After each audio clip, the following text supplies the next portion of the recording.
नमस्कार दोस्तों। आज 3 दिसंबर है और आज के द हिंदू में क्या और क्यों पढ़ें इसको लेके हम फिर से हाजिर हैं। आज के द हिंदू में पहले पेज पे कोई न्यूज़ नहीं है। दूसरे पेज पे एक सिटी की न्यूज़ है, पर वो बहुत इम्पोर्टेंस रखती है। प्राइवेसी नॉट एब्सोल्यूट, है ना। ये बहुत बड़ी बात कही गई है, ये सरकार द्वारा कही गई है। और प्राइवेसी नॉट एब्सोल्यूट, निरपेक्ष नहीं है। मतलब ऐसा नहीं है कि प्राइवेसी पर भी हम प्रतिबंध नहीं लगा सकते। जब बात किसी के सुरक्षा की आती हो, जब बात दबे कुचले पिछड़ों की आती हो या वैसे वर्ग की आती हो जिसकी सुरक्षा देना राज्य का कर्तव्य है, तब हम प्राइवेसी को एब्सोल्यूट नहीं मान सकते। आर्टिकल 14 की बात, समानता, है ना। जब हम इसमें क्या करते हैं, इसमें कुछ अपवाद हैं कि महिलाओं के लिए, है ना, गरीबों के लिए या फिर ऐसे लोग जो अलग हैं उनके लिए हम बराबरी पे लाने के लिए कुछ ना कुछ उपाय कर सकते हैं। तो दिल्ली गवर्नमेंट ने दिल्ली हाई कोर्ट से कहा है कि प्राइवेसी नॉट एब्सोल्यूट है। यदि बच्चों की सुरक्षा की बात आए तो हम स्कूलों में सीसीटीवी लगाएंगे और वहाँ पे भी। सबसे बड़ी बात यह है कि बच्चों का क्या प्राइवेट, बच्चे तो सच्चे हैं, है ना। आप एक कपल हो तो प्राइवेसी चाहिए, या फिर ठीक है आप अपने घर में क्या खा रहे हो क्या पहन रहे हो उसकी प्राइवेसी चाहिए। पर बच्चों को जहाँ रखा जा रहा है, बच्चे उस तरीके से प्रतिक्रिया नहीं दे सकते जिस प्रकार से वयस्क देता है। तो बच्चों को जहाँ रखा जा रहा है उसके हनन की बात, उसके मतलब अधिकारों के हनन की बात हो रही है। तो प्राइवेसी से ज़्यादा महत्वपूर्ण है कि अधिकारों, जैसे हॉस्टल है या एक हॉल में बच्चों को रखा जा रहा है, वहाँ पे सोना है और खाना है पीना है। अब वहाँ पे कोई अब्यूज़ करता है तो उसकी निगरानी कैसे रखी जाएगी? सीसीटीवी लगाएगा, है ना। तो यहाँ पे कहा है कि privacy not absolute, CCTV needed. अब यहाँ पे आपको दो देखना है, आर्टिकल 14 और आर्टिकल 21, राइट टू प्राइवेसी, निजता के अधिकार का जो है, जीवन के स्वतंत्रता के अधिकार में है। तो इसे आपको वहां से देख लेना है। दोनों आर्टिकल को अच्छे से पढ़िएगा। और इससे इतर एक और बता रहा हूं, आर्टिकल 25 जरूर पढ़ लीजिएगा, है ना। तो यहाँ से एक या दो क्वेश्चन तो आएंगे ही आएंगे, कोई इसमें शक की गुंजाइश नहीं है। इसके बाद क्या है कि Indian oil marks 2 years of high octane petrol. High octane petrol इसमें कहा जाता है कि इसमें अशुद्धता की मात्रा या जो दहन की मात्रा वो 100% पहुंच जाती है ना। 3 कैटेगरी है, 87 तक के उसको नॉर्मल माना जाता है। उसके बाद 87 से लेके 94 तक को सुपर माना जाता है। और 94 से लेके 96 तक के, या 93 से लेके 96 तक के पेट्रोल को बहुत ही हाई क्वालिटी का माना जाता है, या सुपर पेट्रोल या सुपर फ्यूल के नाम से जाना जाता है। मतलब ये हाई क्वालिटी का जाना जाता है और ये सुपर फ्यूल के नाम से जाना जाता है। तो इस प्रकार से 100 एक्सटेंड यहाँ पे 2 साल पूरे हो गए हैं। और ये कुछ जगहों पे, जैसे जो हाई क्वालिटी की कार्स होती हैं उनके लिए यह इस पेट्रोल की आवश्यकता होती है। तो इस प्रकार से आपको यह देखना है कि यह ऑक्टेन क्या होता है और आंतरिक दहन जो इग्निशन होता है वो कैसे होता है। जो पेट्रोल में जैसे फट फट की आवाज़ आपने सुनी होगी, पहले के इंजन्स जो बीच में फट फट फट फट करते रहते थे, तो उसमें क्या था कि दहन नहीं हो पाता था पूरी तरीके से, ऑक्सीजन उतने लेवल पे नहीं मिल पाता था। ये पिस्टन की बात होती है। साइंस जब आप पढ़ेंगे तो उसमें दहन जब पढ़ेंगे तो उसमें यह बात आपको क्लियर हो जाएगी कि जो दहन होता है इंजन में और जो फ्यूल इंजेक्ट होता है उसमें क्या प्रक्रिया होती है, कि ठीक उसी समय दहन होता है जब पिस्टन, मतलब आपको इसके बारे में टेक्निकल पढ़ना पड़ेगा, ठीक है। तो आपको यहां देखना है कि हाई ऑक्टेन क्या है, या ये जो, मतलब मैं यहां तक समझा देता हूं कि यह एक बहुत ही शुद्ध रूप पेट्रोल है, इसमें दहन की कोई समस्या नहीं आती, और ये हाई लेवल की गाड़ियों के लिए ये होता है। तो इसने 3 जगह से आउटलेट खोले थे, है ना, जैसे ceremonial cake on company outlet Niti Marg, where he also unveiled vintage car on display, है ना। तो यहाँ पे मतलब उन लगाया गया ताकि उसके इंजन को सपोर्ट मिल सके या अच्छा हो सके, है ना। तो ये मे भी पूछ सकता है, तो आप इसको देख लेंगे। इसके बाद है protect glacial period coastal red sand dunes in Vizag, है ना।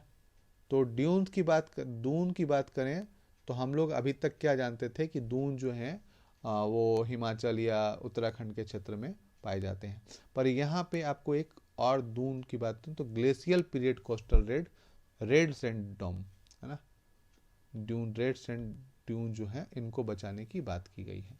वाइजैग विशाखापट्टनम को कहा जाता है ना, और ये दूसरा नाम है विशाखापट्टनम, क्या ये आंध्र प्रदेश की राजधानी है, एक तरीके से बनाया जा रहा है अभी। और तो इसी पे यहाँ से थोड़ी दूर पे कोस्टल रेड सैंड ड्यून है, पॉपुलरली नॉन इन एर्रा मट्टी डिबल्लू, है ना। तो इसको प्रोटेक्ट करने की बात की गई। अब प्रोटेक्ट कौन करेगा, तो जियोलॉजिकल सर्वे, है ना, जियो हेरिटेज साइट, है ना, बेस स्कॉल बाय इन 2014 आंध्र प्रदेश गवर्नमेंट। और उसके बाद आपको यहाँ पे तो ये जीएसआई के बारे में थोड़ा देख लेना है। यहाँ पे एक इम्पॉर्टेंट संस्थान है इंटैक, है ना, INTACH, Indian National Trust for Art and Cultural Heritage. इसके स्ट्रक्चर को आप देख लीजिएगा, है ना, यह किस मंत्रालय के अंतर्गत काम करता है या किस विभाग के अंतर्गत काम करता है ना, और इसका कार्य क्या है ना, इसकी स्थापना कब की गई है, तो इसे आप थोड़ा सा देख लीजिएगा। यहाँ से भी एक क्वेश्चन प्री के लिए ही क्वेश्चन है, मेंस के लिए नहीं। अगली जो न्यूज हमें पढ़नी है वो है पेज 8 पे, है ना। पेज 8 पे है VP questions judiciary's power to undo amendment, है ना। जुडिशरी न्यायिक व्यवस्था, जो यदि संसद में किसी चीज को पारित कर दिया गया है ना, किसी विधेयक को पारित कर दिया गया है, तो उसे अंडू या उसे हटाने की क्या शक्तियां हैं जुडिशरी के पास, ये पूछा गया है ना। Vice president Jagdeep Dhankhar said that the world does not know of an instance where a constitution provision reflecting the will of people can be undone by the judiciary। मतलब जो शक्तियां संविधान ने संसद को दी है, ऐसे तो मतलब रिजिड नहीं होने की बात है, नहीं तो संसद के पास जो शक्तियां हैं वो किसी भी संस्थान के पास नहीं है, क्योंकि संसद की शक्ति कहां से प्राप्त होती है, we the people of India, हम भारत के लोग, भारत के लोगों से प्रत्यक्षता संसद को शक्ति प्राप्त करती है। तो भारत के लोगों के द्वारा किसी विषय में बदलाव किया जा रहा है तो उसे जुडिशरी कैसे हटा सकती है या उसे कैसे पलट सकती है उस फैसले को, इसी पे सवाल पूछा गया है।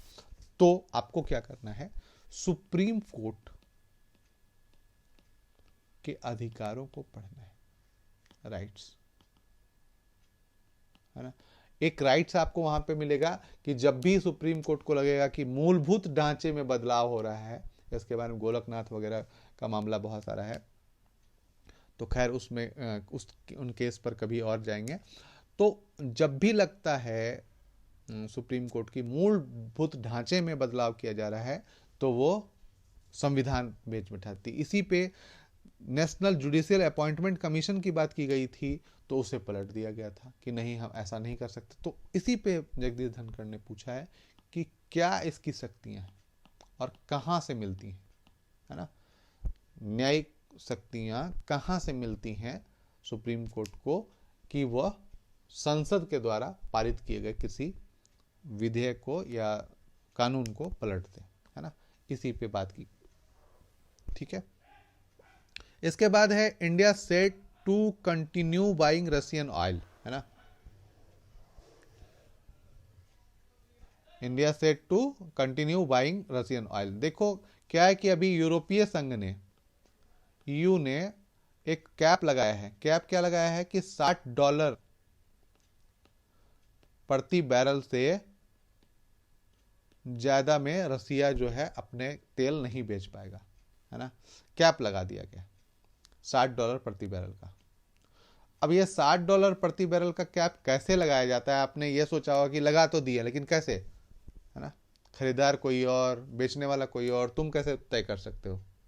तो दरअसल क्या है कि आप अभी भी यू या यूरोपीय देश, है ना, अभी भी रसिया से बहुत सारा तेल खरीद रहे थे, है ना।